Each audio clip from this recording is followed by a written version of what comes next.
আমি এখনো পর্যন্ত যত ধরনের পুলি পিঠা খেয়েছি তার মধ্যে এই ভাপা পুলি পিঠাটা আমার কাছে সবচেয়ে বেশি মজা লাগে।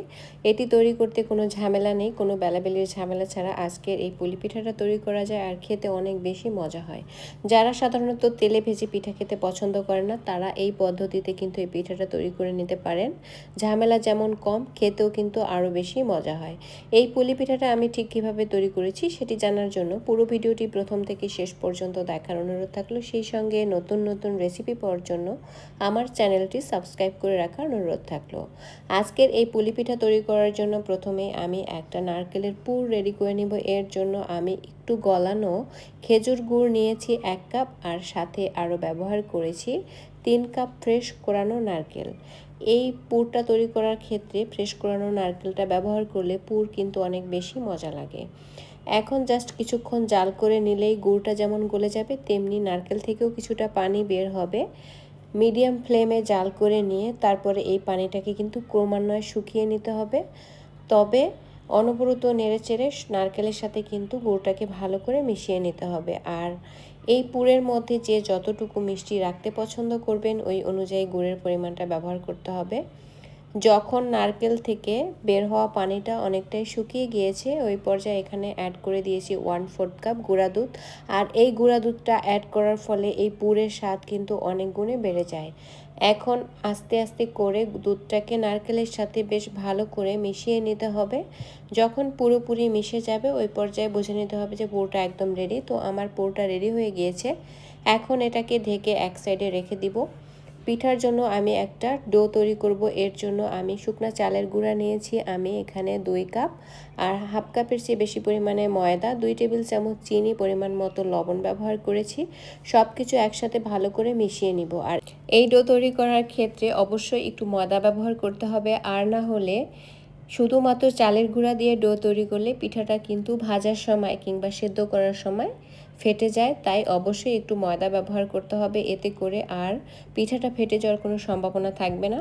আমি সবগুলো শুকনো উপকরণ একসাথে ভালো করে মিশিয়ে নিয়েছি। এখন এখানে অ্যাড করে দিব ফুটন্ত গরম পানি। আবারও বলছি অবশ্যই ফুটন্ত গরম পানি ব্যবহার করতে হবে। আমি 2 কাপের চেয়ে একটু বেশি পরিমাণে ফুটন্ত গরম পানি দিয়ে তারপরে সবগুলো মিশ্রণের সাথে খুব ভালো করে মিশিয়ে নিয়ে আমি মিশ্রণটাকে ঢেকে রেখে দিব যতক্ষণ না এটা ধরার মতো উপযোগী হয়। যখন কিছুটা ঠান্ডা হয়ে যাবে আর ধরা যাবে ওই পর্যায়ে হাত দিয়ে গরম অবস্থায় মধ্যে একটা মসৃণ ডো তৈরি করে নিতে হবে। আর এই ডোটা কিন্তু অবশ্যই গরম অবস্থায় তৈরি করবেন, আর না হলে কিন্তু এই ডোয়ের মধ্যে একটা গোটা গোটা ভাব থেকে যাবে। তো ডোটা কিন্তু ভালো করে মথে নিয়েছি। এখন আমি আরেকটা পাত্রে ট্রান্সফার করে নিয়েছি, আর যাতে নিচে না লেগে যায় তার জন্য আমি একটু ময়দা ছিটিয়ে নিয়েছি। এখন আমি পিঠা তৈরি করার জন্য এই ডো থেকে অল্প অল্প করে নিয়ে আমি কিছু লিচি কেটে নিব। পিঠার সাইজ অনুযায়ী ডোটা নিতে হবে। তো সবগুলো লিচি আগে কেটে নিলে পিঠাগুলো পরবর্তীতে তৈরি করতে অনেক বেশি সুবিধা হয়।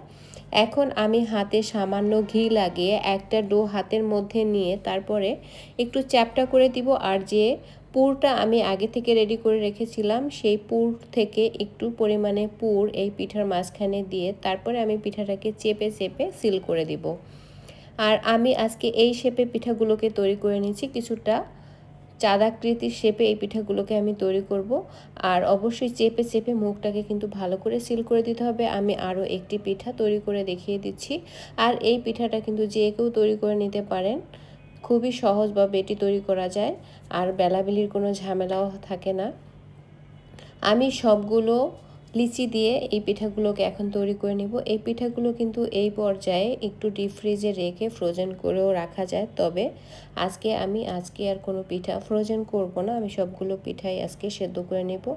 আমার কিন্তু ইতিমধ্যে সবগুলো পিঠা তৈরি করা হয়ে গিয়েছে আর অনেকগুলো পিঠাই কিন্তু হয়েছে। এখন আমি এই পিঠাগুলোকে জাস্ট ভাপিয়ে নিব। ভাপ দেওয়ার জন্য আমি এরকম একটা পাত্র নিয়েছি, এর ভেতরে আমি আগে থেকেই পানি নিয়েছি। আর আমি যে অংশটার উপরে পিঠাগুলো দিয়ে ভাপিয়ে নেব সেখানে কিন্তু আগে থেকে একটু ঘি ব্রাশ করে নিয়েছিলাম, এতে করে আর এই পাত্রের গায়ে পিঠাগুলো লেগে যাওয়ার কোনো পসিবিলিটি থাকে না।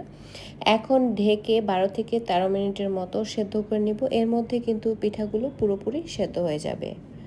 তো আমি পিঠাগুলো সেদ্ধ করে নিয়েছি আর পিঠাগুলো সেদ্ধ হয়ে গিয়েছে।